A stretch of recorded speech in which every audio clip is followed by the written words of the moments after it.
अमरावतीकर वासियांचे doctor Narendra भिवापूरकर अंधविद्यालय Amravati या शाळेला भरीव आर्थिक व वस्तू स्वरूपातील सहकार्य निरंतर मिळत राहिलेले आहे। आपल्या सहकार्यामुळे संस्था यशस्वीरित्या कार्य करीत आहे। यासाठी शाळा आपली ऋणी आहे। कोरोनाच्या वाढत्या तीव्र प्रादुर्भावामुळे सध्या शिक्षण प्रक्रिया ही ऑनलाईन पद्धतीने चालू ठेवण्याचे आदेश शासनाने निर्गमित केले आहे। आमची शाळा ही याला अपवाद नसल्यामुळे ही प्रक्रिया शाळेत देखील राबविणे आवश्यक आहे। परंतु शाळेतील बरेच नेत्रहीन विद्यार्थी दारिद्र्य रेषेखाली येत असल्यामुळे त्यांना अँड्रॉइड मोबाईल विकत घेणे शक्य नाही। परंतु विद्यार्थ्यांचा अभ्यास खंडित होऊ नये यासाठी पालकांनी शाळेला अँड्रॉइड मोबाईल फोन पुरवण्याची विनंती केलेली आहे। शाळेत प्रवेशित अंध विद्यार्थ्यांच्या ऑनलाईन पद्धतीने अभ्यास घेण्याकरिता आपल्याकडे सुस्थितीत असलेले पण वापरत नसलेले सेलफोन शाळेला दान स्वरूपात देऊन सहकार्य करावे, ही विनंती डॉक्टर नरेंद्र भिवापूरकर अंध विद्यालयाने केली आहे।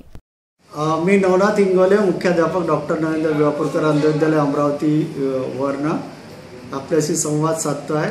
कोरोनाच्या या महाभयंकर बिमारीमध्ये ऑनलाईन शिक्षण द्यावं विद्यार्थ्यांना असं परिपत्रक शालेय विभागाचे आहे आणि आदरणीय समाजकल्याण अधिकाऱ्यांनी पण कळवलेलं आहे।